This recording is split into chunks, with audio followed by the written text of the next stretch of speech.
Welcome to the Rec Center and Metro West Conference boys hockey action here on Saturday, February 14th. It's a Valentine special as the two teams from St. Louis Park, Benilde and St. Louis Park meet. John Fromm along with Charlie McChesney. Charlie, always a storied matchup. It's been a couple years since these teams met. Last regular season game for each team, so no matter what, each team really looking for best effort and quality. So, my throat. Oh, that's okay. Jalen Long, the senior, going to get the call in net tonight for the Red Knights. He obviously been sharing time this year with the sophomore goaltender Ryan Bischel. And it looks like they're going to play their first line with Caskey, Rue, and Jungles out there. PA announcer Howard Long is reading an announcement here, and here comes one of the Squirt players out for the warm-up. They introduce both the young men coming out for St. Louis Park.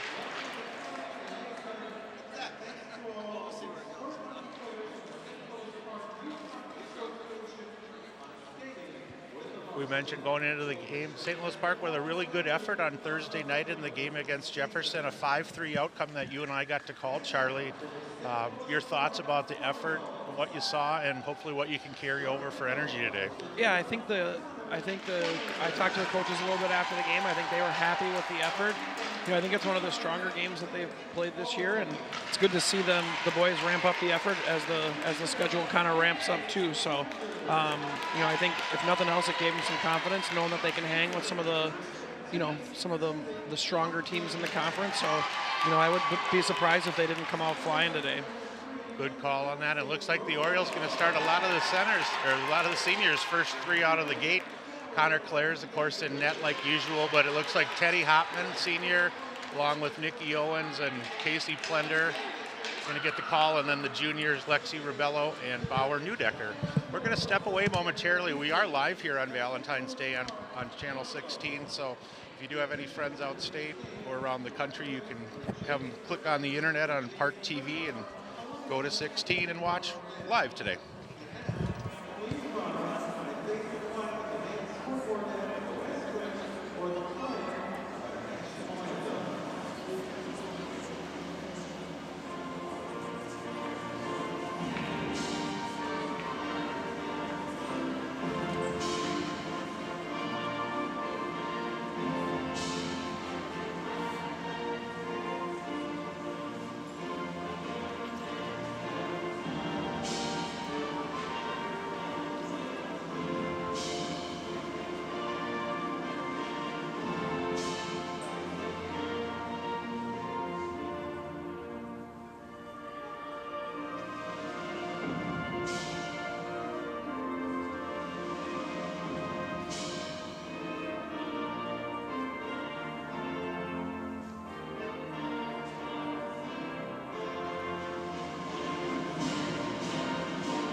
Welcome back as our nation's national anthem plays today on Saturday, Valentine's Day. Hope you're spending it with your loved one and took care of each other, or will tonight. For today's matchup, as we mentioned, both teams in their last regular season game, the Red Knights played on Tuesday against Wayzata, a game where things were relatively even. They were after two, 1-1, and Benilde outshot Wayzata, I believe, 20 or 21-7 in the third period. Wayzata was ranked 7th in the state. Benilde comes in actually ranked 10th or 11th, depending on where you look in the AA polls. Of course, Benilde had moved up to AA years ago. So I can imagine the Red Knights are going to be extremely motivated for a quick start after the loss the other day, too, as that was a potential seeding loss when they played against Wayzata and lost that game, Charlie. So, see, probably a fired-up BSM team. So, absolutely. I think it's interesting. People probably consider this a quote-unquote rivalry, but I think this probably means a little bit more to the Park kids than it does the Benilde kids. I think Benilde to be honest with you, I think this is just kind of another game for them. And for the Park boys, I think this is everything. So I think you're going to see a fantastic effort for them, really regardless of what the outcome is. Carter Rue going to start things out for St. Louis Park. Excuse me, for Benilde St. Margaret's. Could you have him sit down? Thank you. And for St. Louis Park, back in their own zone, they're going to try to get a break on that. And Benilde St. Margaret going to break it into the Orioles zone with Rue. Carter Rue into the corner, sweeps around, getting help as Mark Caskey pinches down from his left wing position. And the Orioles will try to break it out with Newdecker.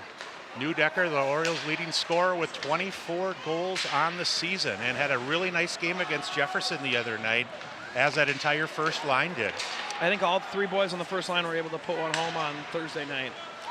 That was really wonderful to see. And of course, that disallowed goal we talked about, nothing exactly that the Orioles had wanted. BSM going to make a change here as we still move along here. Just a minute into today's action so far. TJ Remper finishes a nice check against Nick Austin there, and for BSM, they're going to ice the puck here. So good pressure by the Park boys, forcing an icing there, coming out of the gates pretty quick here. I like to see that. Yeah, good to see. And as we mentioned, both teams going to start sections this week. It looks like Park will play possibly Wednesday or Thursday, and BSM will be hosting a game here on Thursday. Or the Orioles off the face-off. A clean pickup that time by Will Gleason, who tries to shovel it out front, but it's taken away by the Red Knights. Nick Austin going to try to wrap it around the boards. It hits part of the official there behind the net. And for a moment, it looked like the Orioles might have had something going with Pat Bordewick there. Backhanded down the ice again. I think we're going to have something that's going to really not exactly please Mr. Pauly. A couple icings right away for BSM. Looks like Coach Keesley sent in too hard after the puck. He's got his 3rd guy high, which allowed the young defenseman Dvorak to pinch aggressively there and force another icing. And, you know, the other night we saw the Orioles primarily skate 2 lines, Charlie. I assume we're going to get a heavy dose of the Hopman line along with the Borderwick line primarily today. So we'll keep an eye on that as the game progresses as well.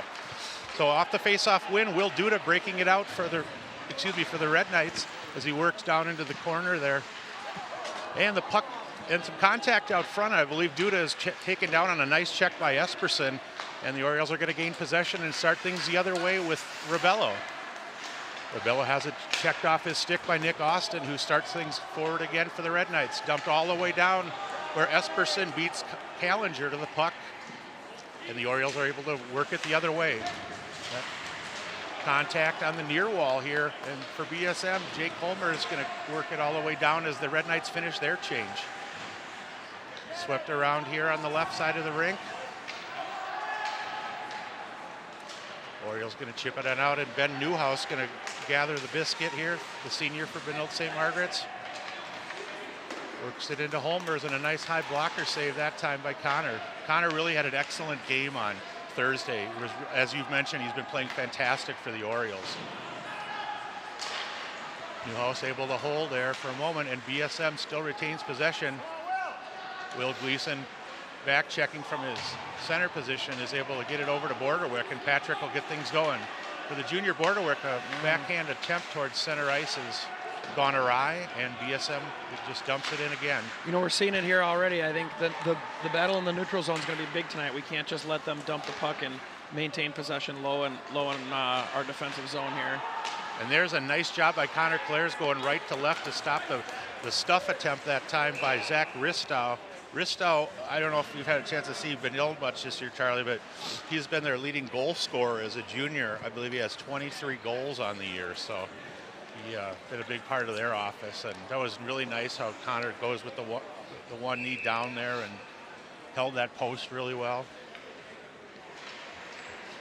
Off the faceoff, St. Louis Park with a clean win on the draw. We mentioned the other day, Patrick Bordewick won a ton of draws for the Orioles. That'll be something key as well in your own zone today. So. Yep, absolutely. Defensive zone faceoffs are big. And here's Caskey with a possible wrister. Connor comes out to try to deny the angle, and he gets Caskey to shoot it wide. Back out to the point. Rue gets it. Rue banks it over to Dylan Hewitt, who wraps it just wide of the Oriole net. Cross ice pass and a beautiful shot and goal by Dylan Hewitt. Beautifully done for the Red Knights as Dylan Hewitt, the junior, I believe gets his first goal of the year on varsity. And you see a nice sequence here for the Red Knights. You look here, I see all five of the Park boys got their eye on the puck there. Nobody sees him slipping back door. That's, yeah. Again, you gotta count for all 5 red jerseys out there. And and Mark Caskey is going to get the only assist for BSM on that goal, but when Caskey is a senior skating all the way back to his own blue line there and having the vision to see the pinching defenseman cross ice, making a diagonal pass was really to be complimented. So officially that was at the 13:30 mark. So Benilde St. Margaret's jumps on board early with the 1-0 lead for the Red Knights as well. Nick Austin going to rattle it off the boards and out towards center, where it is picked up again by Jerry Callinger. Callinger roaming around behind the Orioles net, trying to set up tent back there. Playing catch out at the point with Jack Lawton over to Nick Austin. Nick Austin's shot hits off one of the Oriole players. Nice block, I think, by Borderwick that time. And I think that's Patrick trying to work it out, but Austin going to hold at the point. Micah Anderson out there trying to back check for St. Louis Park. Brody Ilstrup on defense. There's a nice cross-ring pass. And Connor with a nice job coming out as Nick Austin had a shallow angle, but he had it taken away by the nice work and aggressiveness of Connor. I think he got a little bit of the pipe there. We'll take all the pipe saves we can get today. You can see there. Yeah, exactly. Tough too is all, Connor's got good size, but even as a butterfly goalie, if you go down just even a quarter of a second too early when they're going high like that. So Nick Austin there for the Red Knights. Out there as well defensively with Ben Newhouse, and this is the 4th unit with Nick Sims out there. Sims checking at center ice, getting some help as they mix it up with Ristow out there and Augie Moore as well. Lexi Rebello on the forecheck for St. Louis Park. The junior who had a really nice game offensively and defensively the other night for St. Louis Park. Ristow backhand pass to Moore. Moore banks it off the boards to himself. Gets some help momentarily, and Bauer Neudecker is going to take it away on the turnover. Neudecker, a little 1-on-2 here. We'll see if Bauer can make the move. He ties nicely to beat the Red Knight defender. He had a small angle on Connor Mayer, but that's a tough battle for anyone. Mayer, the sophomore, is already committed to Ohio State to play hockey, and Bauer obviously skilled, but I love the gap by that. What did you say is Mayer, the defenseman Mayer, there? absolutely, right. I mean, he's hitting Bauer at the blue line there. That's just a really nice play by him stepping up. Bauer got by him, but yeah, again, he's forcing our guys to make plays. Nice glove save. Well, and what I've been impressed about, especially watching several Benilde games over the year and in previous years, as I see Ristow's shot, was they had told me that no one in the history of the school had ever made a commitment to a college in 10th grade, and Ohio State is where he's, or excuse me, UConn is where he's going to go. Apologize. So, I think they have another player going to UConn too. I was trolling through their roster a little bit. Or Union, that's what I was thinking. Union, yep.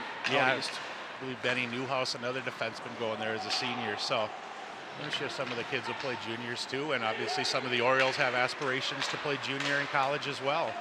Here's Ilstrup behind the Oriole net. Was able to get it to his teammate back there, and the Orioles are able to break it out. Cross angle pass to Remper, and TJ just going to throw it on net. Nice work on the breakout sequence that time. And TJ, the senior, who's one of the faster Orioles skaters, was able to get a step and at least get that on net. Thrown out front towards Remper. TJ going to forecheck and try to cycle it back to the point where it does go to Nicky Owens, but he has it go off his stick, and Mark Caskey gets it to Chase Jungles. 1-on-1. Jungles, nice move, and an even better save by Connor Clares, who stuck with Chase the whole way. See, I talked about the gap control from Benilde. I think we saw a little bit of the opposite there where Mr. Plender's kind of backing off and giving him all that space. And one simple move like that when you give a guy space is going to make it easy to get past you. So we got to really tighten those gaps and get up and force these guys to make plays. That's making it easy for them. We got to get a little tougher defensively here. And a good call on that analysis, and obviously with Casey putting the brakes on defensively as he's skating backwards, that's something I'm sure that Terry will mention to him. And obviously Chase Jungles, somebody that has got a lot of goals on the year. He was looking for number 18, and Mr. Clares used that glove beautifully. 10:26 to go here in the first period here on Valentine's Day. Benilde St. Margaret's wins the draw. Rebella with a nice job back checking, going to harass Will Duda enough to at least push the puck out towards center ice. Nick Owens with some speed, chips it up the wall here towards Rebello, but it goes over Lexi's stick. Glico out front to Duda, back to the point, wrist shot, hits off one of the Oriole players and goes in the corner. BSM going to regroup. Here's Austin shoveling it over to his teammate. Shot on net, goes wide, and Newdecker going to pick it up, try to work it to center ice, and then trying to take it away from Nick Austin. Nice forward job by Bauer. Newdecker tails it away from Austin, and he might not have the size advantage, but there's nobody that's going to outwork Bauer Newdecker. And that's why the sophomore is on pace to be the all-time leading scorer in the history of St. Louis Park High School. Obviously, he was their leading scorer last year as a freshman for Park. Well, it helps too when you get the extra year. Yeah, it sure does. And it sure helps to have that Newdecker blood as you watch him harass Austin, who's got several inches on him and probably 40 pounds. Nice takeaway here. And I don't know if we don't have time to watch the sequence there, but that aggressive forward check was imperative. Ooh, nice clean check on the wall for St. Louis Park as Keenan Kneisel finished a check beautifully. Regrouping in their own zone, taken towards center ice, and a nice hit again by Kneisel as he rocks one of the Red Knight players.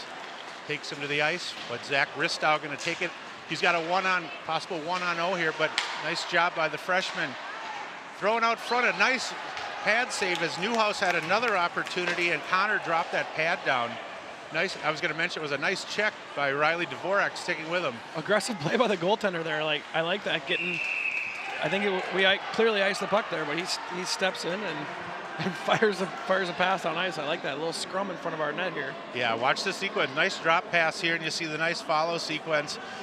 The save before, Connor wasn't positive where that was, but the save before that was, you're right, exceptional as he robs another one of the big guns for BSM. So Connor, who's I think really got to be excited to have a matchup like this to challenge him as well. He's used to high angle hockey. He's used to really competitive hockey. I know within the high performance league and that he's seen a lot of these kids before, and he's a player who just really gets up for these big games.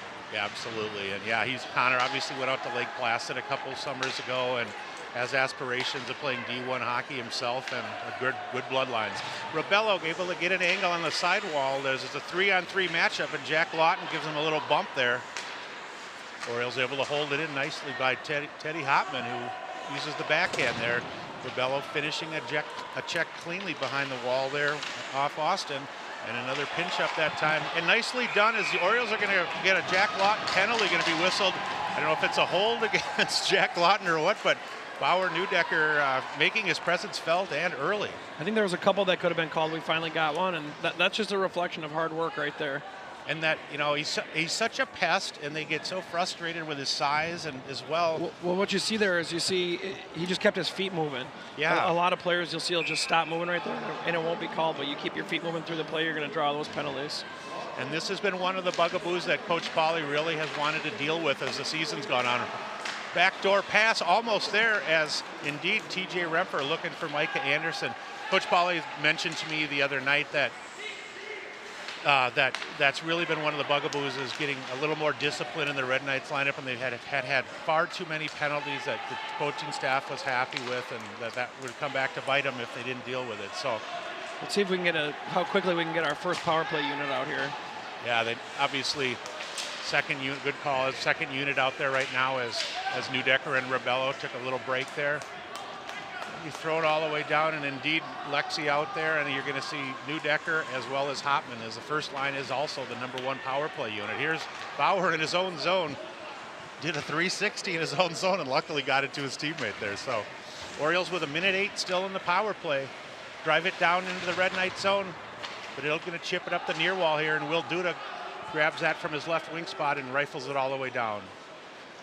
Cade Gleekle on the forecheck for Benilde St. Margaret's, but Clares is able to use his stick and get things going the other way. Borderwick. Ooh, some good contact on the sidewall here as Patrick Borderwick went down, and that was Mayer who finished his check. We had mentioned him earlier, so Orioles with 40 remaining in the power play. Here's Newdecker with lots of speed towards center ice, hits the far blue line. The right-handed shooter stops right down in the corner to Hopman, cycled out to the point, and unfortunately nobody there as the Orioles were in an umbrella setup there. Got to take a look before you make that pass. And here's Teddy again, just going to cross rink at that time, and Austin was all over Rebello. And same thing there on the power play. You just got to take your time, take a look, and make sure that play is available. Or Benilde's going to change the crew line here. We'll see if Orioles can gain possession as indeed Neudecker tracks it down. But BSM with a possible break here, and Jungles with speed on Dvorak. Let's see if he can make it. Backhand opportunity, hit off. I think that hit off Riley's skate, and Jungles probably mad at himself that he didn't try to finish that play. Over to Kasky. Kasky backhand pass. Again, might have had an opportunity on the backhander. He was looking for Rue, but either way, the Orioles, Benilde St. Margaret back at full strength, able to kill off the penalty early on here. And I think, you love to see that unselfish play if you're Coach Pauly, but in a sequence like that where you're looking at a shorty, perhaps you want to. Well, there's the follow sequence with Kasky, just trying to get it over there, and unfortunately for him, Riley Dvorak was the only one who could have ever tapped it in the net. So we've talked about Riley a lot this year as a freshman. He was one-on-one there with Jungles, staying right with him as he could. Adam Belzer out there, number 11, one of the seniors who played several shifts here on Thursday night in the game against Jefferson. As the third unit, going to get some more work out there. I believe Keenan Kneisel out there with Belzer, and also Will Gleason. Gleason not able to break it out. Jungles goes towards the middle, but has it checked momentarily off his stick. Cross ring pass to Lawton. Lawton looking on the back door for Jungles. I think we got our third line out here against their first line. We got to get the puck out of our zone here. Yeah, and we'll see if Micah just dumps it down. When you get those, you talk a little bit about that when we get to a break here, but when you get a 3 versus 1 matchup and you've got a disparity in talent as well. So Orioles able to battle through the storm here, and Dylan Hewitt going to cross rink it for him over to Kasky. Kasky diagonally with a nice toe drag, throws it on net. Kasky going to get the puck in the corner. Nice 180 move as he beats the Orioles skater. BSM staying spread out. Cross rink pass that time by Jungles. Skips Kasky's stick. Diagonally again towards Hewitt, who has it hit off his skate and move towards center ice. Kasky with movement at the blue line receives the pass, but has it knocked off his stick. Orioles with a 2-on-2 here. Teddy Hopman with speed. He's got Neudecker in the middle, trying to get him with the backhand pass. Teddy still cycling the puck down low. Nicely done to Neudecker. Oh, and Lexi almost with a chance to knock it there. Beautiful opportunity for Park. And Neudecker finishes his check, but BSM going to counter and work things the other way with Zach Ristow. Ristow hits the Oriole blue line and works it around Dvorak. Beautiful drop pass and a shot and a goal. And a beautifully executed sequence on the drop pass there. Not much the Oriole defender could do. So we go to the replay here. Really good aggressiveness on the far side by St. Louis Park, and a good opportunity to score down here. But see, then you got when you're playing that third forward high, he's got to be a little bit more aggressive. You can't have 3 guys skating in a line backwards there. Someone's got to pressure the puck carrier on what started as a 2-on-3 there. And that's a tough one for Teddy. Talk a little bit about that as the center. He's coming back when the Oriole defensemen get pulled down low there by the depth of the penetrator. Yeah, as the third man that was high in the offensive zone, he went down a little too far and didn't get eyes on the young man who was stepping up for BSM. So didn't officially get a name on that goal, but for Benilde St. Margaret's a goal here with roughly 4 minutes remaining in the first period, moves it to 2-0. Ristow out at the point. Zach with a wrist shot thrown towards the net, and I'm not sure if Claire's got a blocker on that, but Orioles now able to gain possession. But beautiful open ice opportunity. Nice home run pass to Keenan Kneisel as Keenan gets it over to Lexi Rebello. Lexi working down there on the forecheck. It was nicely executed on the sequence there for Park. Try to spring the senior Kneisel there. Orioles had several breakaway opportunities on Thursday night, we should mention, against Jefferson.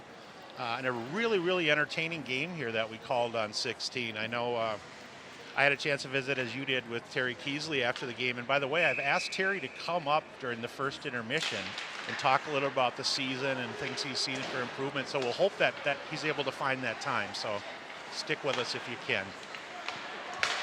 Off the face-off win, Gleekle gets the pass from Hewitt. Has that shot hit off one of the Oriole defenders. And Hopman tries to break it out, but backhand opportunity taken by the Red Knights. You just can't blindly fling the puck from your own goal line in the defensive zone. That's again, playing teams like this, you can't just feed their points. That's going to make for a long day if you keep doing that. There you go. Way to use the boards and break it out for St. Louis Park. Neudecker on the forecheck. Orioles kind of almost here dropped to a 1-1-2-2 in the neutral zone. And here is Callinger, right-handed shooter, circles on his backhand behind the Park net. Chicks it out to Newhouse at the point. Playing catch, Newhouse going to fire a slap shot definitively wide of the net. And Park going to at least chip it out towards the line with Micah Anderson. But the sophomore wasn't able to break it out. And the biscuit almost hits our official and works its way with 2:07 out. So I think we got to get out of this. We either got to put one in here or keep it at 2 here in these last 2 minutes. I think would be big for the St. Louis Park boys. Keep this within striking distance here. That's a good call. Obviously, Thursday night, that second period against BSM, when they got that one real late to make it a 3-goal margin, was a shot in the dark for Park. So back out, cross-ring pass, nicely done at the blue line, and Austin's shot. We got another matchup here with their first line and kind of a hybrid group of our second and third line here with the young defenseman out. Yeah, you've got the Orioles. Yeah, Borderwick's out there with Micah Anderson and Will Gleason, as they obviously are using only 2 centers here, but going with the third set of D. And a nice finish on the check by Gleason as he ices out Kasky and takes him down. So Billstrup behind the Park net gets it over to sophomore Micah Anderson, who avoids a check but has it taken away by Jungles. What Park going to possibly break it out here? 2-on-3. We'll see if the Orioles just dump it down. Riley Dvorak tried to get it all the way around, but he wasn't able to beat Jack Lawton on that play. Carter Rube drop pass to Nick Austin. And here's Augie Moore, obviously, for the Red Knights. Jungles again has it knocked off his stick by Hopman, and we'll see if the Orioles can break it out of their defensive zone here. Towards center ice, and here's Lexi Ribello, the junior Ribello, who had a great game with speed, go over past Jack Lawton in a shallow angle shot, or was that? I apologize. That was Bauer. That was Bauer. Nice move to get to the outside. So Bauer got a penalty called earlier on I believe that was on Mr. Lawton earlier, but that was a sequence where he went right by the BSM defender. Shows you the speed he has, and he kind of crunched down there to make it even harder to check him. So just 20 seconds remain. Almost a 2-on-2 opportunity, but Neudecker able to get a stick on that, and back check here at center ice. He and Augie Moore exchange some contact on the sidewall here. Wrapped around, just 10 remaining. BSM cycling it down low with Moore. Augie Moore, backdoor pass, and a nice sequence as Ristow shot it quickly, but a heads up, Connor Clare saw the back door with that peripheral vision and at least got over there to keep it at 2. He made a couple, maybe as an understatement. He made some big saves that period to keep us in this game. That was at least 5 or 6 really high quality saves. And as I was telling you, I can speak from what I had seen in previous years. I know when my son got a chance to play against BSM, you got to be at the top of your game and ready for anything. But 2 first period goals for the Red Knights, as I believe that was Dylan Hewitt, who I have known his mom for 25 years, Kathy, who I worked with the Minnesota Timberwolves. Now I say that even though I'm a hockey guy, but I did work there for 7 years. So happy for her that her son got the first varsity goal, and then followed on that sequence on a second goal, I believe officially. It looks like Will Gleason might have got dinged up there. He was talking to the trainer. He had his helmet off on the bench. I'll be interested to see if anything happened to old Will there. He was playing pretty physical that last shift. Yeah, he had a nice follow on a check here, and Kasky was eliminated on a nice body check in the Orioles zone too. Terry Keesley and crew walking across here. We'll hopefully Coach Keesley, in his finishing up his second year, can make his way up here. Don't know if he. I know he has his mind elsewhere. We'll see if he remembers. And but as we wait for him, your thoughts as the one nice thing scheduling-wise for St. Louis Park in this last week of the regular season is going against Jefferson, who's going to get a 4 seed in their AA section, and then Benilde either a 2 or a 3.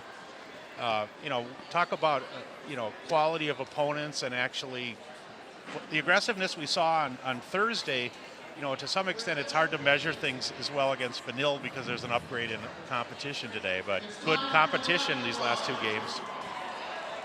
Yeah, I think it's it can only help them going into sections when if they fall where we think they might, they're going to have a matchup that might be a little bit more favorable. So, well, at least in the last 2, we should say. Yes, but I think the boys are playing hard tonight. I think really not a lot of scoring opportunities from the sustained pressure. I think both Benilde goals were on the rush.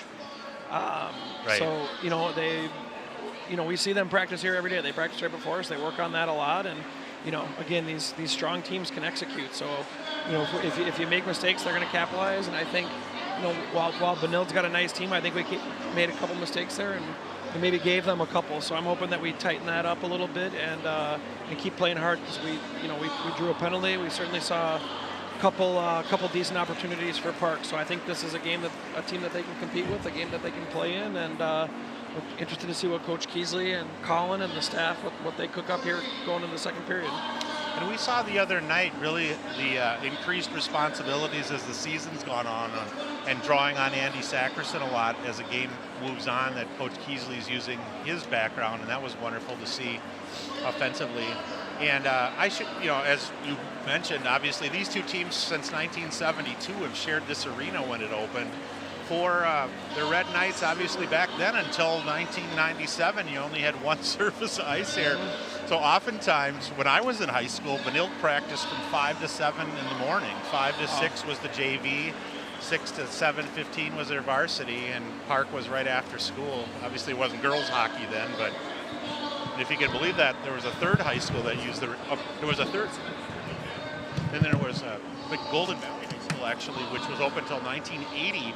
Had a high school hockey team in the 70s, and although not a lot of people remember it, it's where the Breck School's located, and they actually played almost all of their home games here, as opposed to at the old Breck Arena. So busy scheduling back then, I'll tell you. And really nice locker room facilities here for the Benilde people that might be watching and parents. On Thursday night, we mentioned the really exciting news for everybody related to Benilde St. Margaret's hockey, and especially St. Louis Park youth hockey is it was announced the other day and confirmed by Steve Rosine, the former president, that a 3rd sheet of ice is going to be added here at the rec center, an outdoor sheet that's going to go on the west side of the older arena. If you remember where the entrance used to be, they're going to carve out part of the skate park area there and bring out the heavy equipment to really move some dirt, and it's going to be an outdoor sheet that's going to be able to be used at least, I think, for 6 to 7 months of the season. It's going to have a cover on it and a Zamboni, and part of that was able to be done because the St. Louis Park Hockey Association threw pull tabs that are sold at Bunny's. When you go up to Bunny's and buy pull tabs, a significant part of the profit that's made goes to the St. Louis Park Hockey Association, and they were able to make a $200,000 gift to the city with the hope that that could be used as a down payment on rec center improvements. So hopefully the city, don't know what the official tag in terms of price is on that 3rd sheet, but as I keep rambling here, we are trying to see if Mr. Keesley does have a moment to talk to us. Charlie stepped away. I think what we're going to do is break, as I have not been able to find out if Terry's available. We're going to step away for a moment. If we do get Coach Keesley, we'll come back up. But thanks for sticking with us here on 16. Appreciate it.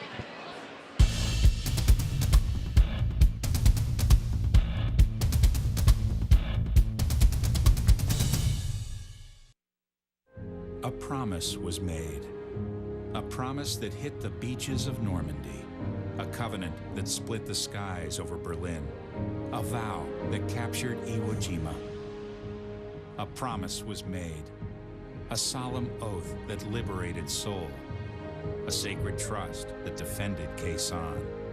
A pact that dug in Da Nang. A contract that weathered Tet. A promise was made. A pledge that stormed the desert in Iraq. A bond that patrolled door to door in Fallujah. An IOU that braved IEDs in Kandahar. A promise was made to America's veterans a promise we all must keep.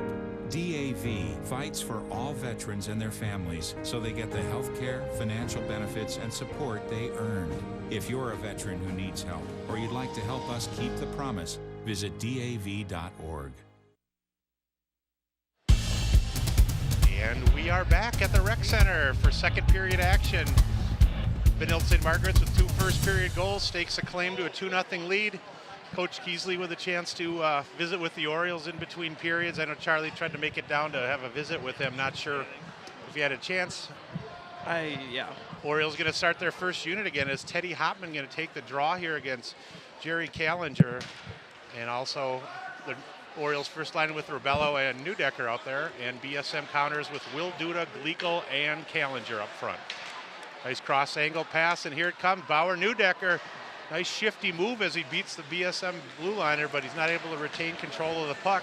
I think in a game like this, you got to get a shot from that opportunity. I know he's trying to make a play, but we got to get every puck on net we possibly can when given an opportunity. Good point, and even if it's, even if it's not a lot on it, absolutely. Maybe goes through some legs or hits off a stick. So, did you get a chance to visit with Terry at all? Or? Couldn't find him, actually. Okay. I poked around down there. I talked to our athletic director for a couple minutes and could not find Coach Keesley. Well, appreciate your help. And Teddy Hopman behind the Orioles zone here. Just 45 seconds into the second period. BSM cross angle pass. Of course, Jack Lawton going to work it over to Will Duda here. He makes a nice check as he follows through on the check on Lexi Rebello. And Lexi with the puck here tries to get it to Keenan Kneisel, but a step up that time by Jack Lawton, and the Red Knights are going to go the other way. Gleekle, a wrister thrown on net and a nice shot, and I did not see if that was a 5-hole goal, but I talked earlier about the neutral zone. That's Lexi Rebello going for a change, turns that puck over in the neutral zone, and they come right back down the other way. It's, again, we got to find a way to get pucks deep and force them to go the length of the ice. And this is the dangerous period always, when you got a disparity in aggressiveness and skills with the long change second as well, and you're only playing 2 lines. So. Right, and so now we got our second line against their first line after giving up a goal. So this is kind of gut check time. We got to play tough here these next couple shifts.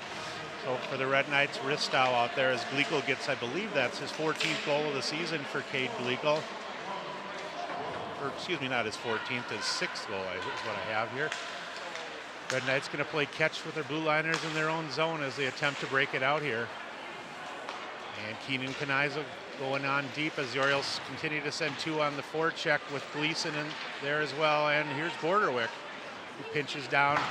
Oh, and a follow on a nice check by Gleason that time as he takes, or Kneisel as he takes Ristow out with a clean check. Ristow chips it towards center ice where Rue going to redirect it into the Orioles zone. Saturday afternoon hockey here at the Rec Center. Here is Newdecker out there with Rebello again, and unfortunately for him, it looked like Teddy Hopman offsides on the near wall here. Again, it's just kind of little things starting to pile up here, going offsides on a 3-on-2. We got to take advantage of every opportunity we have when we have the puck.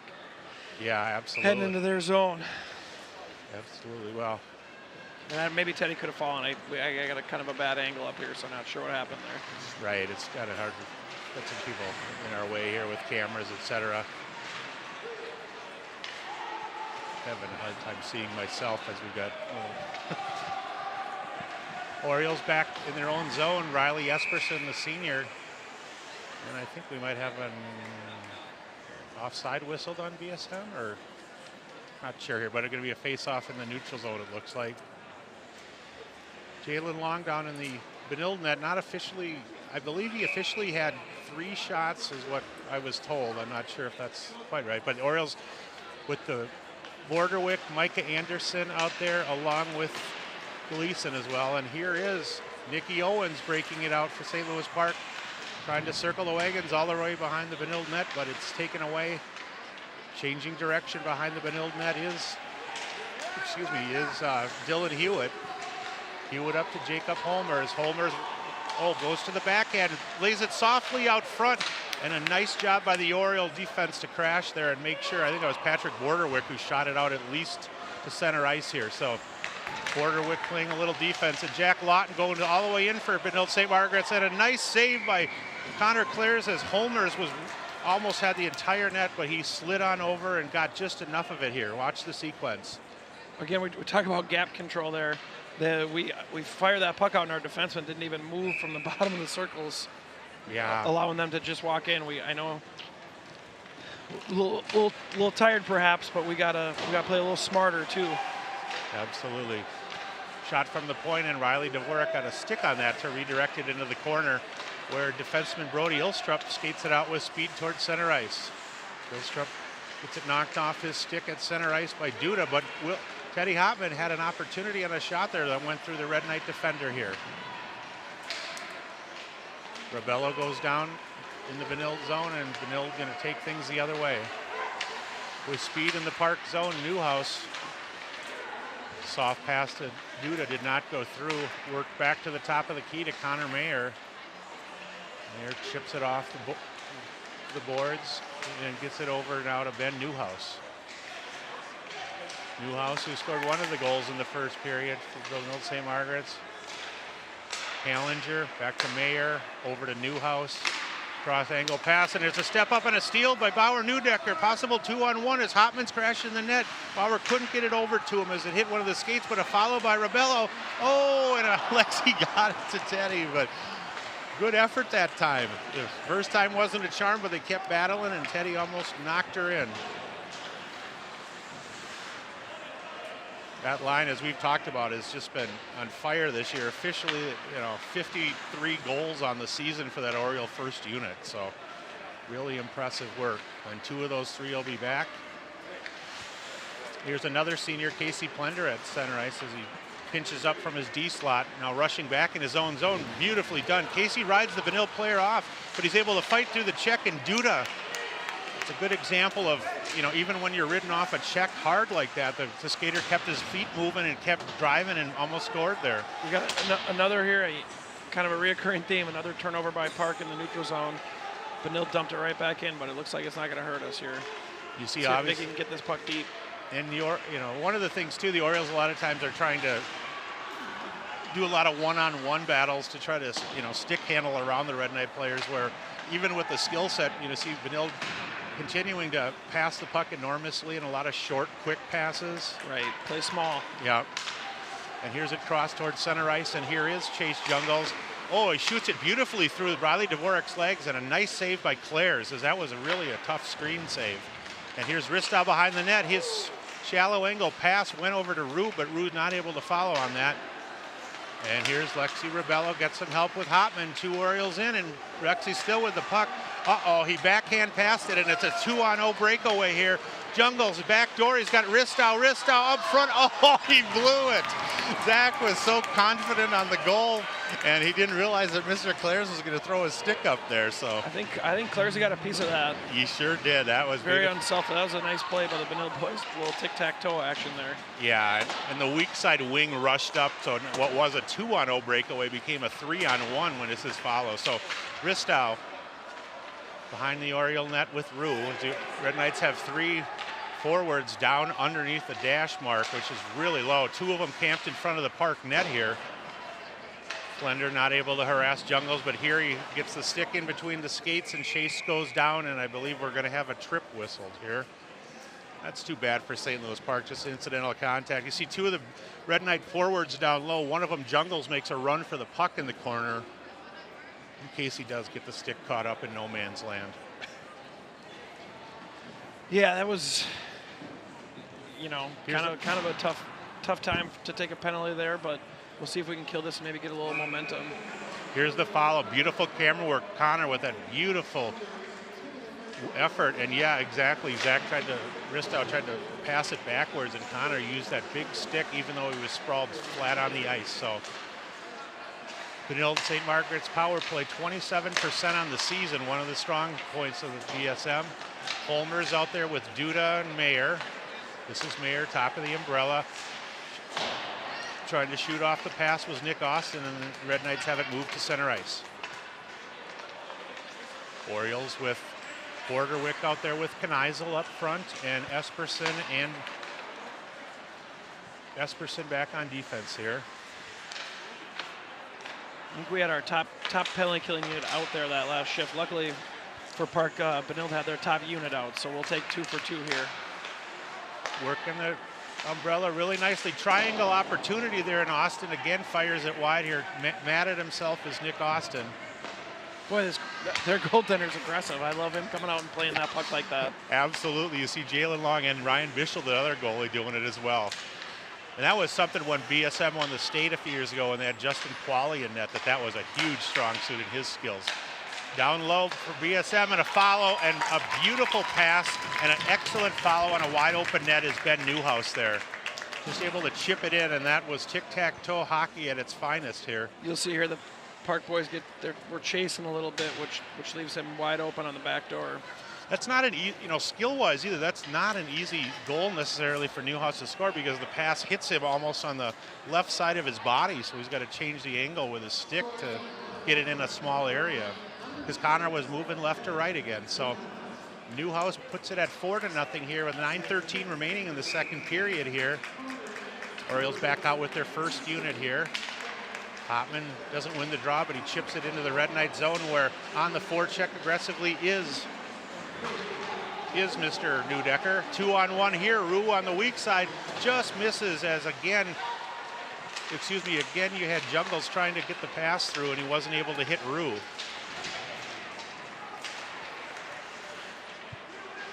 Rue, who on the season has to be called the most unselfish of the Red Knight players. He's got 21 assists and only 5 goals. So even at his center spot, he's really set up Kasky and Jungles a lot. So there's a nice follow by Jungles and a nice breakout opportunity, but nicely done by Plender. Cross angle pass all the way to center ice. Borderwork just going to dump it down where Jalen Long comes on out and shoots it around the boards. Augie Moore. Tip pass to center, going to get a return pass. Moore, whose brother TJ, I understand, is going to be playing Division I hockey next year as well. Of course, he was on that Benilde team in 2012. Here's Nick Austin. Nobody home on the weak side here, and Lawton going to pinch in from D.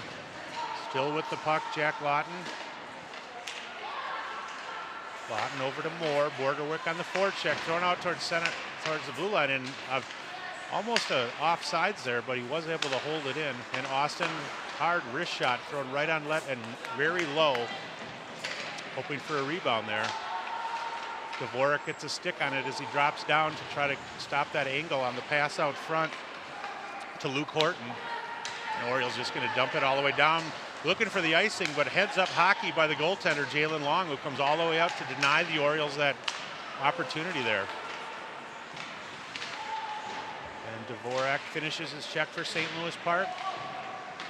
Chipped out again, and here's Ribella with some speed, 1-on-2. We'll see if Lexi just throws it towards the net, but unfortunately gets it taken off his stick on a nice play by Newhouse. Another turnover in the neutral zone there, John. Yeah. Follow. And you know what was really, as Connor cares, what was really difficult in my opinion about that sequence is first, he was 1-on-2, so the thought of actually stick handling through 2 BSM defenders was difficult, but I thought he maybe just would throw a weak shot through the legs. Yeah, again, I know, knowing Lex as well as I do, he's just trying to make a play, but at the same time, you're down 4, you got to be smart and get pucks deep and see if you can establish your forecheck a little bit. There was an attempt at a home run pass. Hits off Bauer Neudecker, who was trying to split the Benilde St. Margaret's defense. And a nice pass from Dvorak. Working back the other way is Kalanger. Slap shot on a nice drop pass, and Connor Clares had to react really fast on the Duda slap shot. Watch the drop pass here. Create some space. Look at him follow through with his legs on that slapper as well. Just 6.5 remaining in the second period here. Last regular season game, as we mentioned, for both teams. Orioles will be playing in Section 2A starting either Wednesday or Thursday night. Probably against Waconia, it looks like. So go on the Go Park website to find out officially the game time. I believe Waconia eliminated us from the section tournament last year, so it'd be nice for these boys, these seniors, to get another crack at those guys. Return the favor this year. Yeah. 3 out of the last 4 years they've eliminated us. Really? We played them 4 years in a row. Yeah. So we need to get the Wildcats number. Here's Glico, pass out front. And unfortunately, Duda was not able, for Red Knight fans, Duda was not able to get a lot on that, and he shot the puck wide. And it looks like Park probably will get the 7 or 8 seed, I'm assuming, and Breck obviously will be favored again, but obviously the Orioles wouldn't have to meet up with them. And Delano also a great program this year. Another neutral zone turnover. We're starting to sound like a little bit of a broken record here. Just got to play smart, get pucks deep here, and again, force these guys to go the length of the ice. TJ Remfer out there on the change as the Orioles mixing things up. You got Hopman out here with Kneisel and Remfer. Kneisel loses the puck at the blue line. The Red Knights with speed with Ristow looking to pass the puck out front. He does so, but Kneisel going to step in and take the puck away. Off the boards, here's Rebello with speed. Has an angle momentarily, and most importantly, throws it on net. Yes, exactly. That's what you talked about, especially a goalie who hasn't seen many shots. Yeah, and you know, Lexi's got a nice release that time, and Lawton was closing on him anyway, so. No, I like that play. Again, we got the puck out of the zone. We're able to move it through the neutral zone and got a decent opportunity from it. So we got to just keep playing smart here. Once again, that's the voice of Charlie McChesney, the head girls coach at St. Louis Park. Happy to have him on board again. Lawton out front, turnaround as he 360s it into the corner off the pass. Good hand-eye coordination there by Jack Lawton as he's able to finish the goal, as that was not an easy thing for him to do. I think we saw a little bit of this with Jefferson the other night, but Neil does a really nice job of hitting that trailer. Look at him, through the legs on the backhand pass and then a 180. That's a skill set there, you know, and obviously to get the pass through as well, so.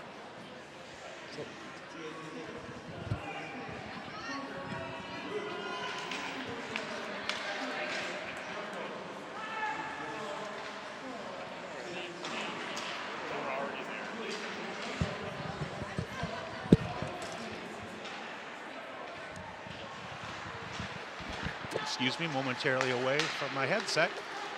Back to live action here, 4 1/4 remaining in the second period. That shot thrown on net by Moore as well for the Red Knights. You know, when I had Benilde, as I mentioned, 2 weeks ago against Chaska, and they outshot the Hawks 66-5 in a game that, and Dave Snuggerud, the coach at Chaska, played in the NHL for 10 years. And I know the Orioles were able to beat Chaska twice this year, so they're obviously a conference opponent that they're going to see a lot. Benilde officially 6-0 in the conference as they've already clinched the first ever Metro West Conference title. Good step up by Rebello, but he has it bang off his stick. And here is Orton with some speed. Nice pad save on the right by Mr. Clares, and Benilde wasn't able to follow on a rebound there. A couple players battling in the corners. The puck is wound through. Still at the point, being held in. Nice job on the forecheck by Benilde, able to continue to hold the puck here as Jack Lawton works it up the far wall, and on the right side in the corner, back to the point, cross angle. Here's Newhouse, another shot. Nice save by Connor. The rebound was 5-6 feet out, and Benilde was unable to capitalize on that. Red Knights backpedaling towards their own zone as Newhouse and Callinger momentarily lose the puck for Benilde. Neudecker on the forecheck for Park, and Rebello. Rebello goes for the angle on the deflection, not able to do so. And Dylan Hewitt throws it towards the net. Hewitt with his first ever high school goal earlier in the game. Lose the puck, and Rebello with Neudecker, but Lexi not able to, I don't know if he lost that or if he was able to chip it in there. Could you see what happened? I can't, but again, you know, we have possession in the neutral zone. That's a puck that has to get deep in their zone. Yeah, no matter what, and that's coaches, obviously. I'm sure Coach Keesley will tell the boys the same thing. No matter what, when you hit the red line, you know, in a situation like this, if you've got 2 defenders and you're 2-on-2 even, that's a disadvantage. So here's Mr. Hewitt, shallow angle shot. Connor closes the 5-hole nicely. Hewitt by Connor. That was really a nice angle on the shot in terms of Hewitt, and then the Orioles countered with a break the other way. Here's Nick Owens, one of the seniors, up to another senior, Kneisel. Kneisel not able to get it out as he backhanded it, and checked from behind was, I believe that was Rue was checked from behind, but the Red Knights still able to keep it in. Just over 2 minutes remaining in the second period here. Esperson battling hard in his own zone. Riley out front. Turnaround attempt that time is shot wide by Ristow. Again for the Red Knights, number 10, Rue with a great move up the far wall, back behind the net. Tic-tac-toe passes. He tried to work it to his line mate there, and unfortunately for the Red Knights, Chase Jungles wasn't able to receive that successfully. Bordewick at center ice for St. Louis Park. We'll see just what he needs to do. He dumps it and changes here, along with a little bit of a trouble on that, as we mentioned. Yeah, just like we said, it's a harmless looking play, but that's why you got to get pucks in the zone. And now, again, we're maintaining possession here. And good job by Nick Owens, able to step up and read that. Here's lane catch here. The Orioles with a great opportunity to score here, thrown out net and almost in the goal there. St. Louis Park with a really good 30-second sequence there. And that starts with Patrick Bordewick getting that puck deep, establishing the forecheck a little bit, and again, the further Benilde has to go to get to our end, the better. They're playing smart here these last 30 seconds. There's no lack of effort from the Park kids, but we got to play hard and play smart.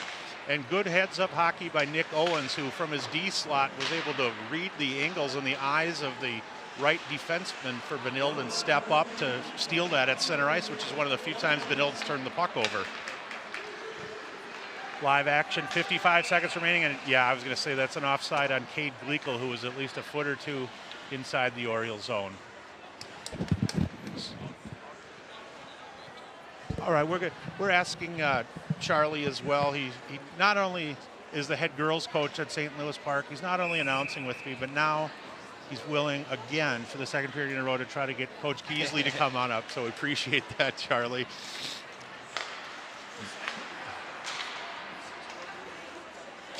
I believe cousin of a good friend of mine, Chris Duda. Oh, from the who played on the 1998 state tournament team for St. Louis Park that actually beat Benilde St. Margaret's in the section semifinals. So little Park to Benilde connection there with the Duda family.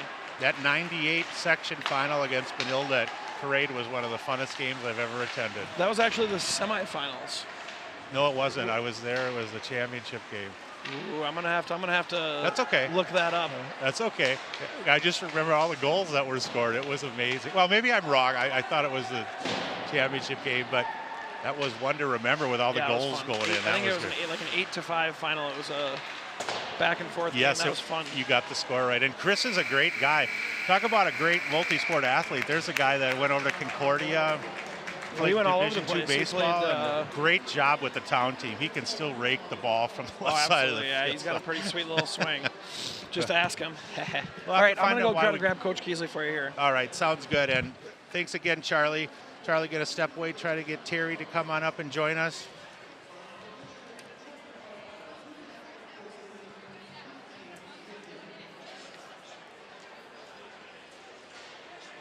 We're just going to hold momentarily here as 3 second period goals for the Red Knights push the margin to 5-0.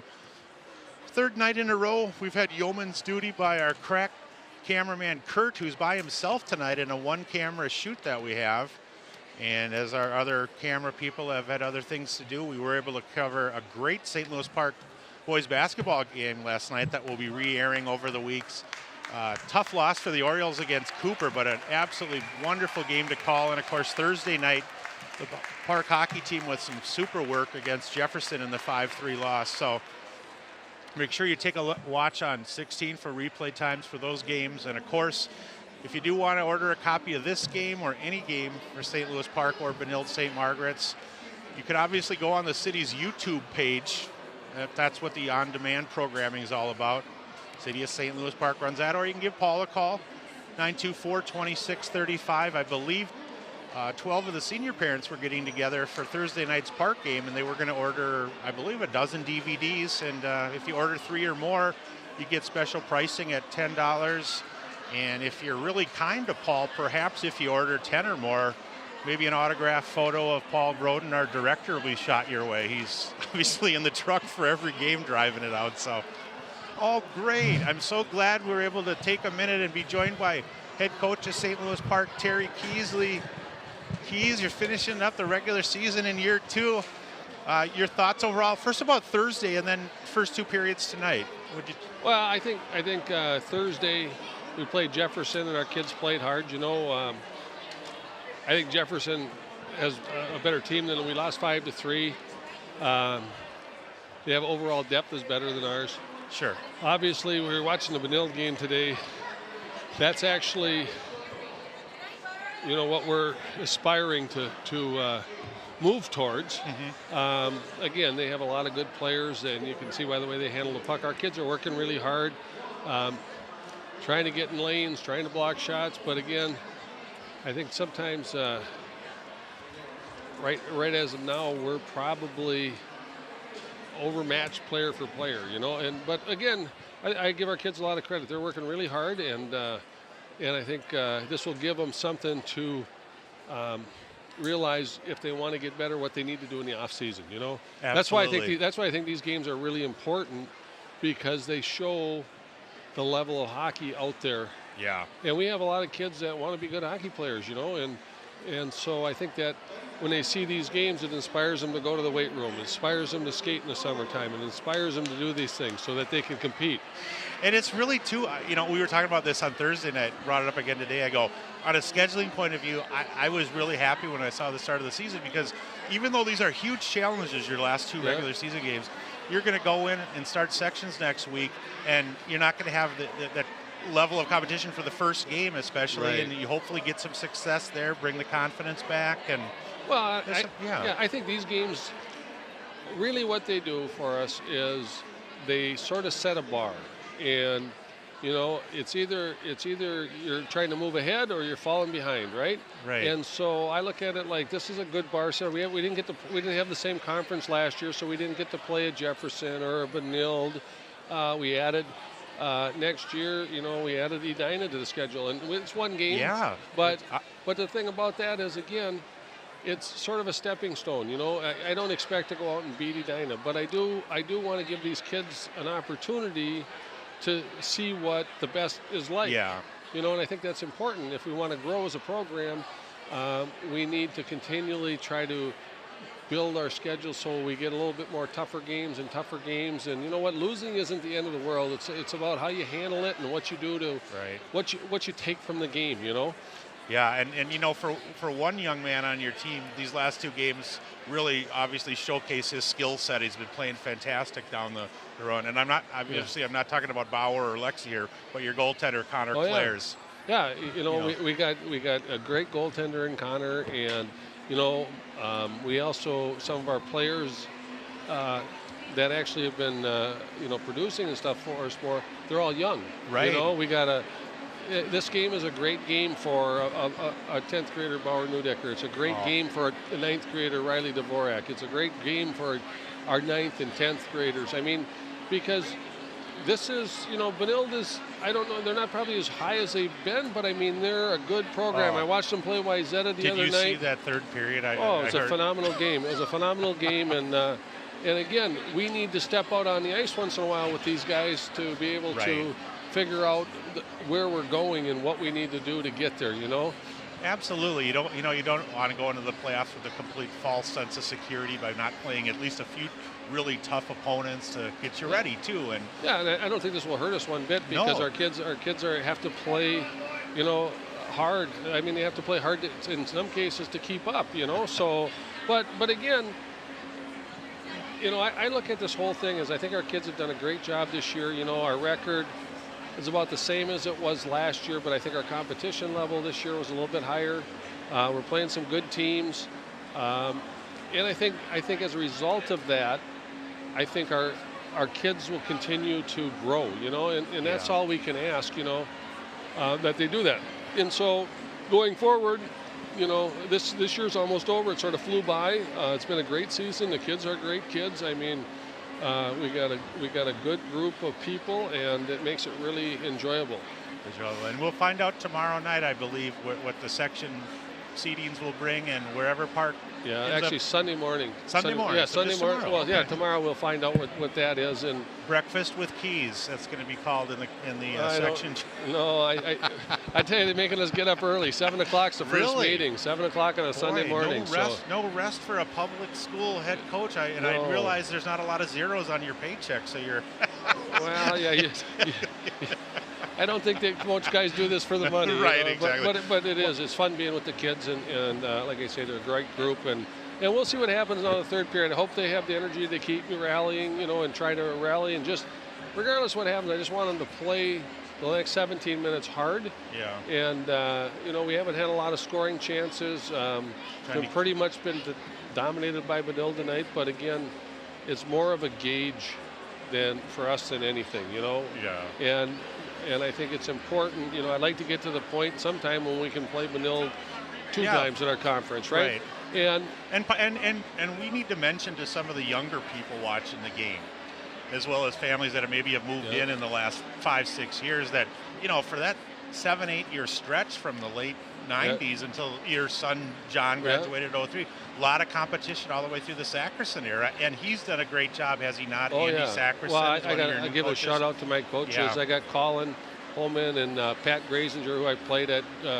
He went to Duluth with me, and then Andy Sackerson, St. Louis Park kid, and Neil Greenbush, both St. Louis Park. They actually played at the same time. They've been really good in our staff, and I think that overall, I'm really happy with the way our staff acts, the way they communicate with the kids.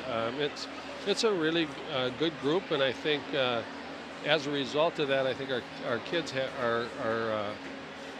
that some of that stuff rubs off on our kids too. That's great role models, especially when they've hung their hat in that same locker room. Yeah, it's really good. It's really good for our program, and I'm excited. I'm hoping they all come back. Which I think they will, and every year it's sort of like it's a process. This is our second year, and I think our kids have been getting better from a skill standpoint and how they play. They work hard. They're willing to do things that they weren't willing to do a couple of years ago, as far as block shots and do different things, and so everything's going in the right direction. I think it's just a matter of getting these games so that we can gauge our progress, and it's, we've had some tough ones where, we have Chanhassen, we had Holy Angels for us, those are teams that have a lot more depth and size than we do right now, but, our kids were in a lot of those games. They just got to figure out how to get the next stage, and what I was really happy about this year from our team standpoint, last year, we had a bunch of games where we went out and it was really early on. We were down 4-0 in 4 minutes or something, and that hasn't really happened this year. No, and so that's been a thing. So that means our kids are a little bit more ready to play. They're a little bit more focused. They're trying, and so, those are good things. Then we've gotten teams, some of the better teams that we play, we've gotten them. We're 2-1 going into the third. And now the next step is to try to get through that third and hold on. And we've had some shine. We played Kennedy and had a great out. We lost to Kennedy, which is a nice team, 2-0. And in the third period, that was a game where we could have folded our tent. We came back strong. We had a great third period. Had 4 or 5 pipes. It was a great scoring. And it was a great game. Our kids played well. And then the other one that I was really happy with lately, so we've been getting a few more. Bloomington, Jefferson. We were down 4-2. Our kids battled back. It ended up being a 5-. I think we were down 5-2. Yeah. We got the end of the second period. It was tough there Thursday night because you're 2-2, if I remember right. Yeah. And then the legs are getting a little tired towards the end of the second period. Well, with the two lines. We're a little bit short on it. Exactly. We got basically. Yeah. We're a little short. So. But the future is so bright, and I wanted to just tell you this. It's wonderful to have you as a head coach. I don't really know you well on a personal basis, but I followed your son John in high school, all the crew back then, his years at Gustavus. Your daughter Angie, of course, lit up the scoreboards and did a great job for the Badgers and Olympic team, and I'm just thrilled that they're in the area still and involved, and it's really great to have. It's a labor of love, and not only that, but you chose to you got a great pond behind your house that everybody talks and writes about. And ice is good right now. I just got done flooding this morning. I just got done flooding. Right on the creek there where it opens up. That's kind of nice. Yeah, it's funny though. The rink gets lots of use. Normally, up till New Year's. After New Year's, it's sort of slows down a little bit. You know, kids are real busy with hockey and school and all the other stuff, and it starts getting cold. Right. I don't know. I brought it back from the dead about 4 times. I don't know. My wife's telling me, really? You're going to do that again? I said, yeah, one more time. We've got a good week of cold weather, so maybe some kids will get out there and skate. And, you know, I tell you what, kids that do that and kids that spend a lot of time on their own, you know, that extra ice time. All those small area skills they learn. Everything they do. I'm a big yeah. believer in that. Both my kids, you know, they grew up on the pond. They got a lot of ice time and a lot of their friends, and they were all very successful. And it's not because, I think it's because they just spent a lot of time playing and having a good time and learning some of the stuff that you don't learn at a hockey practice, you know? Right, so, and that's what's lost so much. A lot of times I think that parents don't see that maybe didn't play the game is, I mean, baseball-wise, for example, my sons played hours and hours and hours of wiffle ball growing up, even through high school. You know, things that are fun like that. And congrats on how the Bantam AA team's doing. I know you're going to have several kids coming in to really compete hard next year. We got a lot of Bantams coming up next year. There's going to be a lot of competition. You know, we haven't had much competition. We have about the same amount. The kids that come out pretty much are here. And, you know, next year might be the first year we might have to start a junior gold team or junior gold B team or something for kids so we can give them a place to play that don't actually end up in our program. So that's going to be, you know, that's another reason why kids need to, work on their game in the summer, get involved in the weight training programs if they want to compete. You know, if they don't want to do those things and other kids are doing them, you know, it's hard to, you know, you sort of get what you sow, right? You reap what you sow. So. And congrats on the third sheet as well. We talked about that on Thursday. I don't know a whole lot about it. I hear it's coming. Here it's coming. Yeah. And so everything is good. The numbers are up so much. Great story in Let's Play Hockey. If you haven't checked it out, I read that. I think that's going to help our program down the road. And like I say, I've been parked since 1982, and you know what, I sort of bleed the black and orange, I guess, now. You know, it's sort of like after the career in Silver Bay and at UMD. Yeah. But you weren't too nice to your friend from North Shore who came down I actually, you know, I felt bad, and I think that was, you know, they got off a bus and what happened in that game, they had their goaltender was a little off, and next thing things got carried away, and I did feel bad. No, he's a good friend. Him and I played hockey together. I got to go. And tennis. We were tennis partners, and now I go get together with them every Memorial Day with all these hockey guys that we grew up with, and then we got to listen to them critique our coaching and everything else. So it's a lot of fun. They're going to come down. Actually, we're going to host them again next year. They're coming back down again. He wants revenge. And I don't, absolutely. You know, and he wants fresh legs after. Well, I got to tell you, I know you got to get down to the bench. I got a funny story about you. When we called that game too, I was talking about my dad used to live in the Silver Bay area and lived at the Vets home for 2 years, and then we were talking about how they've had to co-op, et cetera, with Two Harbors, and then we were talking about those kids that live way up in Cook County by Grand Marais coming down for practice, and then that Friday. Some days, what a long day. Some days they have to split. So some days the kids in Two Harbors will practice, and then the kids in Silver Bay, and then they'll come together. Wow. It's 30 miles away, and it's it's funny because that used to be our arch rival. You know, Silver Bay arch rival. But you know, with the mines up there, the employment, you know, used to be about 1,500. Now it's about 400. They automate the plant, and so they don't need as many people. And so it is what it is. You know, I give those guys a lot of credit. You know, they got one school now, kindergarten through 12th grade. Is it K through 12 at Silver? Yeah, I was going to say. Yeah, so you know, I give them a lot of credit. They got a nice community up there, a great town. They got nice facilities. They work really hard. They promote their town. They promote their kid. You know, so I give them a lot of credit. My dad sure enjoyed his time up there at the Vets home, and my friend from high school, Ward Wallen. I don't know if you know Ward, but he's a sled dog guy up there. Yeah, and he's a St. Louis Park guy. I met Ward at UMD. He was a bulldog. Oh, that's right. Yeah, so it's a small world everywhere around, and really looking forward to the playoffs and next season. And I encourage everybody to come on out tomorrow night at 8 p.m. to watch the Bantam AA team playing in this playoffs out at Plymouth too. Okay. If any of you guys are listening, we're live today, Terry. So, okay. And any final thoughts before you rush down to the bench and work your magic? Well, I hope my boys are ready to go and at least Go be like a dogfight on the way out. You know, give it everything you got. You know. And we're not going to see you in the movie that Steve Hahn filmed last weekend, are we? No, You're not going to Hollywood. No, after the Steve Hahn movie. I just accommodated him with some shelter and in a pond to play on. Well, that was great, and we'll talk about that some other time. Okay, but Terry John. was all. Thanks again, and congratulations Yep, on the thank you. season, and we'll look forward to next year and everything else. Okay, bye-bye. Bye-bye. Thanks, Terry. That was Terry Keesley, the second-year head coach at St. Louis Park. Terry was the Squirt A coach for years, and obviously both of his kids played in the park program as well, so just thrilled to have him. I'm going to step away for about a minute here as we'll get going with third period action. Thank you, Paul, for staying live, and we'll be right back on Park 16.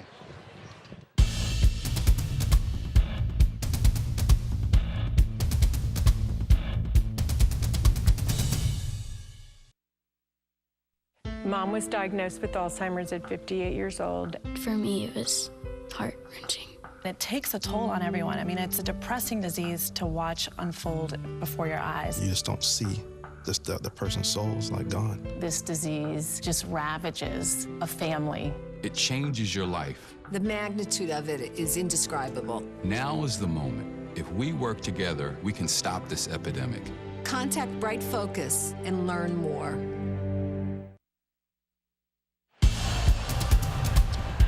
We are back live here. The start of the third period is just underway. We're just a few seconds in. The Red Knights have been illed with a 5-0 lead after two. That was Terry Keesley again, the St. Louis Park head coach that joined us for almost the entire second intermission. He was a good get by Mr. McChesney, and we had a really nice conversation, and appreciate Charlie being able to run down there and remind Terry to come up, so that was great. And happy to have Charlie again for the third period here. Ooh. And you were right, just before we get going here, that was to go to state in '98. For some reason, I thought that Tino Grace game was to go to state, but that was the semifinals. And you know what's funny? The only reason I remember it so vividly was, as an old Park person, I was so excited that they were in the section final. And Benilde really just started investing in their program like a year or two before, because Benilde, people don't realize Benilde really struggled hockey-wise till '97. One of the star players on that team is actually on their coaching staff now, Troy Riddle. Yeah. What a career. And then in '99, I know when Benilde won their first Class A title at the end of the season, they only lost 2 games, and one of them was regular season to Park in the Blake tournament. And I wonder, does Blake still host that tournament? That was a great tournament. Yeah, I don't know if they do, because it seemed like Park played in it for 15 years, and I don't know if that was Coach. I should have asked Coach Lindquist from Blake, who was at Jefferson, was here the other night, but that was a really fun one. Yeah. Well, anyway, back to live action. 15:45 remaining here in the third stanza. The Jungles line out there for BSM. Cross angle pass and a beautiful goal on the back door there as players could do nothing about it, and I believe that was either number 19, Zach Ristow, but you can see, watch Jungles here. Nice pass as he threads the needle. So unselfish. That was a nice play.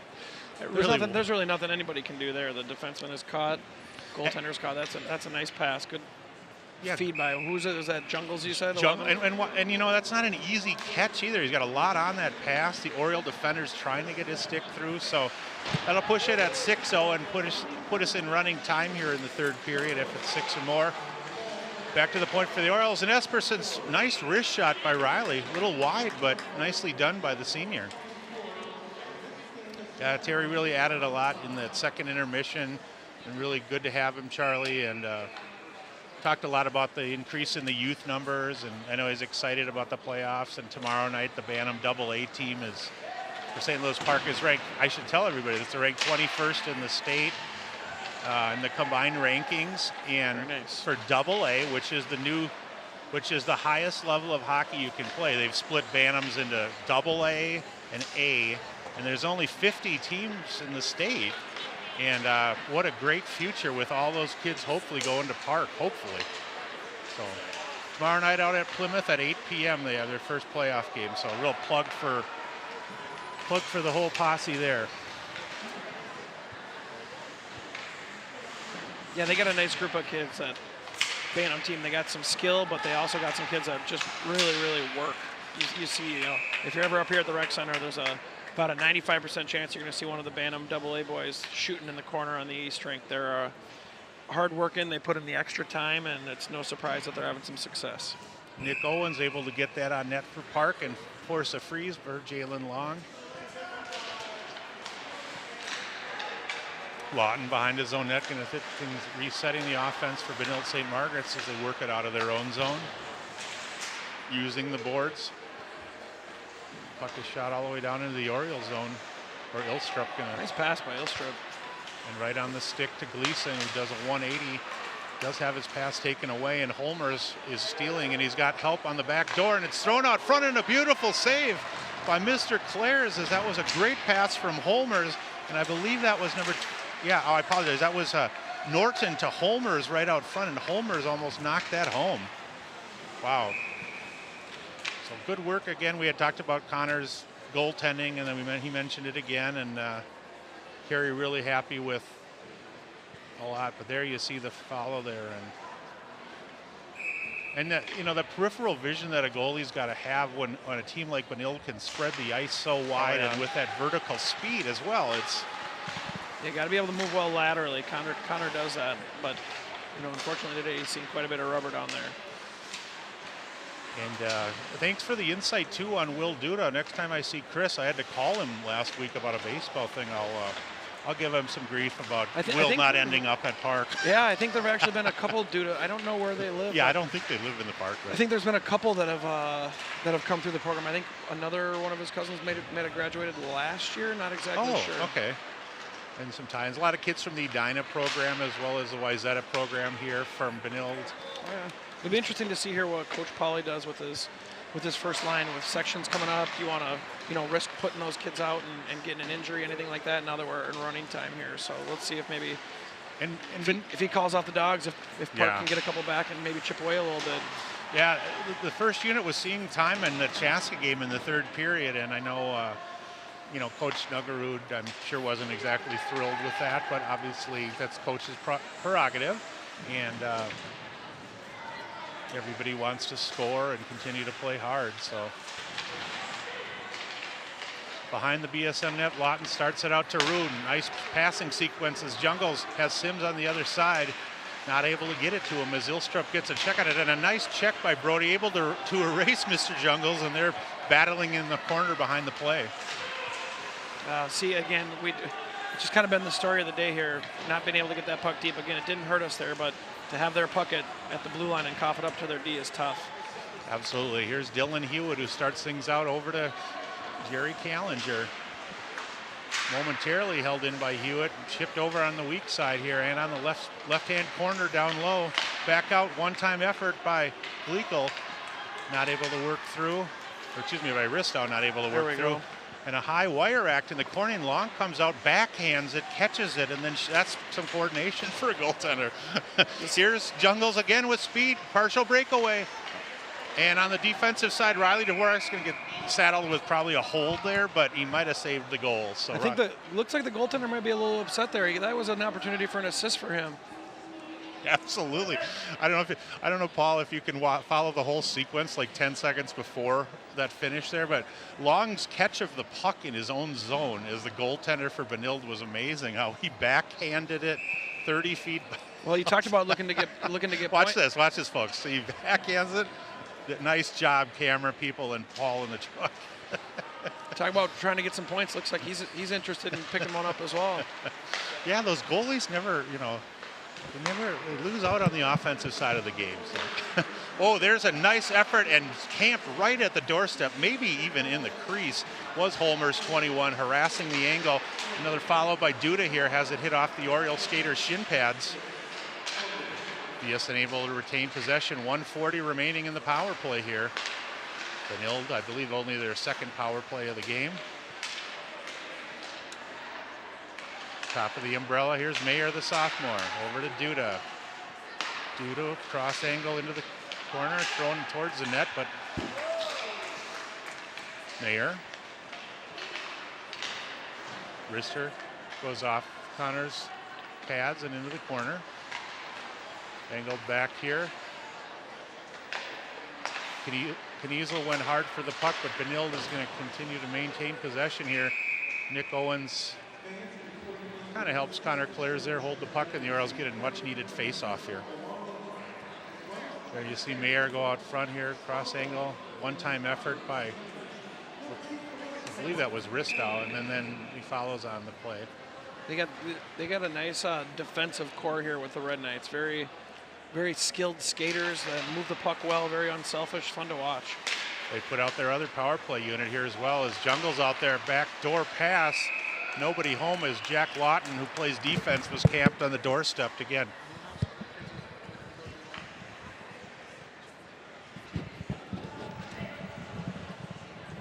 There you see good work by our cameraman, Kurt. Plenty of bodies out there. And just a real quick change for Benilde. Just 11 seconds remaining and counting. Obviously, the power play almost going to end here because we're at running time. 6-goal margin or more in the third. Benilde out front, a one-time effort as well, and a nice follow as Norton got a beautiful pass in the slot and shot it just high off Connor's shoulders. Back at full strength, Neudecker going to try to get in touch with Newhouse, not able to do so, and Lawton fires it, but it hits one of the Orioles in the shin pads, and still operating top of the umbrella again here, is even though I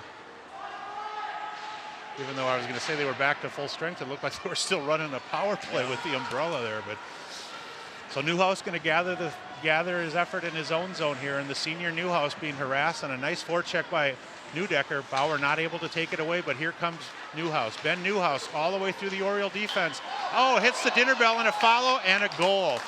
Beautiful individual effort by Ben Newhouse, who hit the goalpost on the far side, and it bounced right back, and we'll have to get the number of the young man who banged it in, but Newhouse went all the way there, Charlie. Nice play. I had just mentioned how well the defensemen skate and how well they control the puck, and that's a perfect example right there.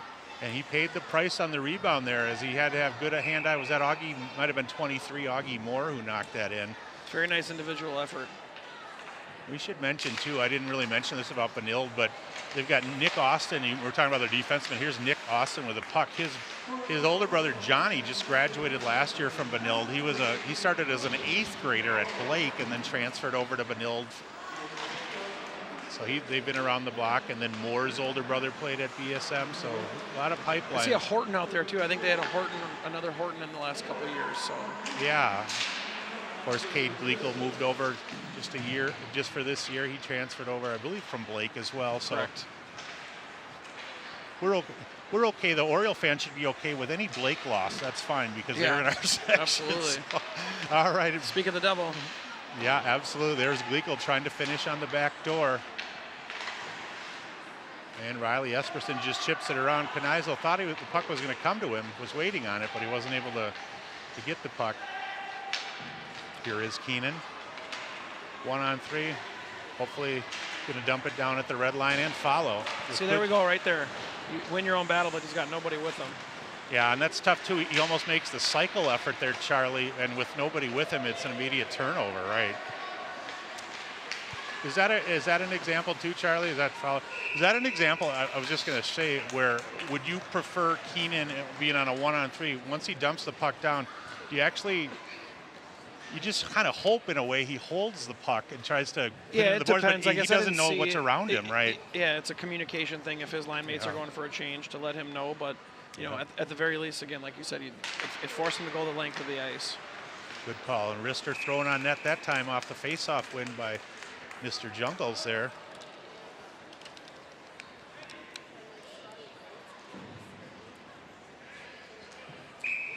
Taking a look at some of the long-term information we get from Craig House Roberts, who's been doing the stats for Benilde for a lot of years. I know he's a familiar face for all the Benilde fans.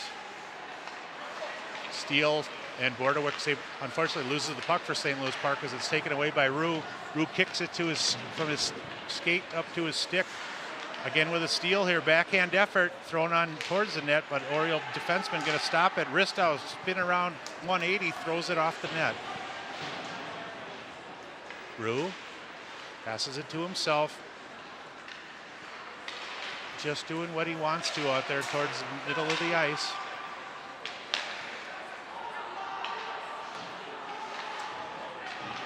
Bill Scrubb trying to relieve pressure, but Red Knight's able to hold, and Ristow works out front as he tries to get a return pass behind the Oriole net.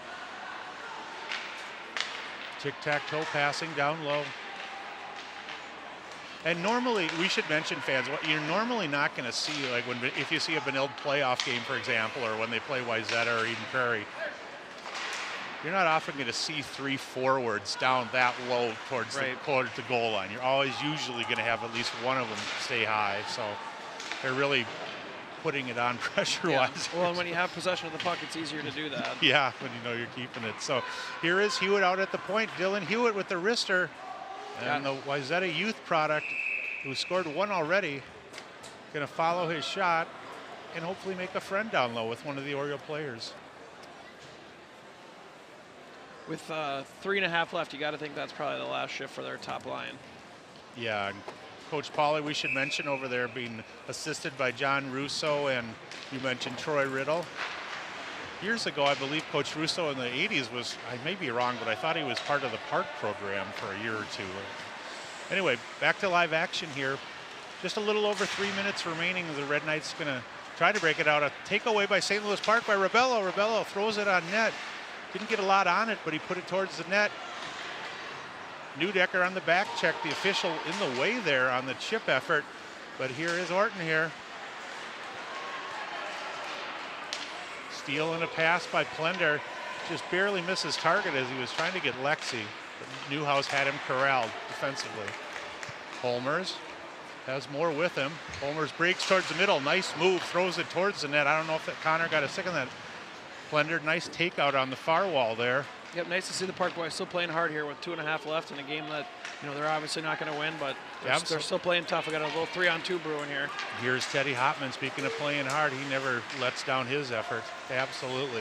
And Casey Plender, I think, has had some good work today, and he's had a couple nice diagonal cross-running passes as well. Here's Holmers again. He rolls the same toe drag move, shoots, and somehow gets it through Connor, but the toe drag before there to create space to shoot it. Another nice individual effort there with... Yeah, that is really nice. I got to see the replay on this one here, see where... That was almost the same play he had 30 seconds ago, too, where he toe dragged it to himself and worked out front. Watch, folks, as he slows it down here. Just a little too aggressive by Keenan there. I like the idea of trying to make a play, but you got to play through them. You got to take out his stick there.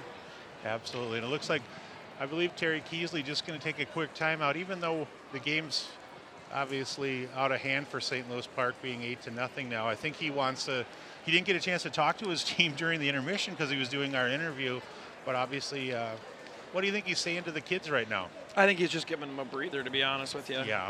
I know we're tired, we're gassed, and giving the kids a breather and maybe making sure the refs, earn every dollar they get they make them stay out for an extra minute or two here. That's true, absolutely. So, I mean, you can just look at the difference in body language between teams.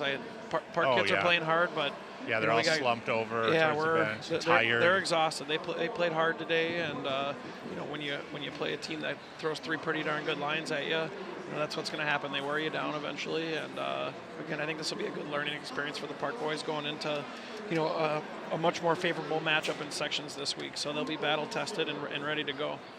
Yeah, and Terry we talked about that, and we also talked about Thursday as a reminder and learning experiences that the boys hopefully can draw on when they do play other higher quality opponents if they move on in the section playoffs too. So, yep. So just 1:39 remaining here. Mentioned St. Louis Park will be starting the Section 2A playoffs midweek this week, and Benilde St. Margaret's will be hosting a playoff game on Thursday. You can always go to Minnesota Hockey Hub, which I believe is MN Hockey Hub. I know I'm on there all the time. I'm sure you are with the girls one as well. Absolutely. Sure wonderful to have those stats and game summaries. Special shout out. Looks like he's throwing we got all 5 seniors out on the ice here, so that might have been another reason Terry called the timeout. What a heads-up, classy move then by him as well. You want last regular season game ever on this ice surface, and for a lot of them, last game ever on this surface. Yeah, it looks like he's going all seniors here. Keenan just left as a forward, and they put Riley Esperson out at wing, who's played defense ever since I known him. So Yeah. very Oh, but maybe he wants to get away from defense. He played right wing, I remember, like in 9th grade, I think, for a year. But he Riley liked to finish that check from his right wing position. So yeah, he's all seniors. Keenan's right back out. I like that move by Terry. yeah, that's real classy. I know senior night the other night, maybe if it wasn't such a tough opposition, maybe he would have pulled the trigger on the same type of move. But nice that he can do it for their last regular season game here. So Unfortunately, now I think he's run out of seniors. He had to go to the ninth grader Dvorak. well, I guess maybe TJ Remper might be available to take a shift. You know what? Did we not see? I don't see TJ on the bench. No, I was going to say, he was obviously played the first 2 periods, but I don't recall seeing him this period at all. I don't think I did either. That would. Yeah, he'd be a natural. We got to hope that he's not injured going into that section game. And as the bell rings, the puck rings off the post that time.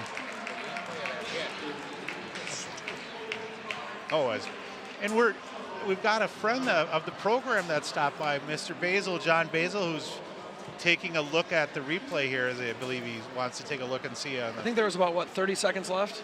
Look, yeah. There was a hit 30 seconds left that right in front of the park bench that he was looking for. And we were talking too about TJ Remfer. We didn't see him in the 3rd period as Terry put all the seniors out the last minute 40, and yeah, hopefully everybody's okay. He had that knee-to-knee shot the other night we saw, and yeah, I don't see him. Looks like he's on the ice here he shaking hands, but he's got looks like he had his helmet up. Here's his hit. Here's the hit referencing over there. And that's Riley Esperson. I'm not Riley with a. Okay, maybe a little further, but and that both teams going to shake hands here. Last regular season game for really all the seniors, we should mention, all the Benilde St. Margaret's seniors who might play here again come playoff time on Thursday. But for the Orioles, good sportsmanship on both sides. Neil Greenbush out there shaking hands with the referee, telling him, why don't you give us a few more good calls, perhaps? And for, final last thoughts for you, Mr. McChesney, as the Orioles get ready for Wednesday or Thursday night and the sections. Yeah, I think just like I said during that timeout, it's, you got to look to build off this. I know sometimes it's hard to find positives in an 8-0 loss, but, I think they did some good things, some things they can continue to work on. But again, knowing that they're going to get a much different opponent, and just hope they build off these last 2. So, they knew all season that they're going to have 2 tough matchups the last 2 games of the season, but, kind of got to use it to springboard into sections, and then hope you can take a little momentum. Yeah, absolutely. And just a reminder again, if you do want to get a copy of this as the last ever home regular season game for St. Louis Park and Benilde fans, Paul, put up the number again, $15 for a DVD, $10 if you order 3 or more. And I've enjoyed bringing you all the regular season action this year. Been really thrilled, Charlie, that you've been able to join us for several of these broadcasts. My pleasure. Charlie is not on any type of payroll to do this. It's just the love of announcing. So thanks again, Charlie. And really, as the Orioles leave the ice for the last time, a huge ovation for the Park fans, as a lot of these seniors went through a lot of adversity in younger ages. And as we mentioned, a lot of kids coming back, but 12 seniors going to graduate for Park. I believe you've got 6, for Benilde St. Margaret's as well.